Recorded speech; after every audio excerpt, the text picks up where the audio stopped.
अस्सलाम वालेकुम रहमतुल्लाहि व बरकातहू। इस्लाम हिस्ट्री चैनल के तमाम व्यूअर्स, आज जुम्मे का दिन है और ये जुम्मा के बाद की वीडियो बना रहा हूँ मैं। माशाल्लाह मौसम जो है ना बहुत ठंडा है, बारिश बरस रही है, अल्लाह की रहमत बरस रही है। देखिए माशाल्लाह, सुभान अल्लाह, बहुत ठंडा मौसम है माशाल्लाह।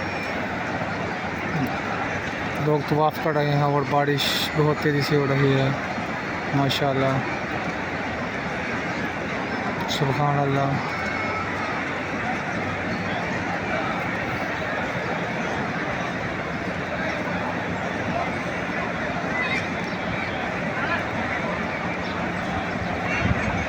अल्लाह ताला सब मुसलमानों को उम्रा करने की सदर नसीब फरमाए और ज़ियारत खाना काबा की सदर नसीब फरमाए। अल्लाह ताला सबको अपने घर में बुलाए।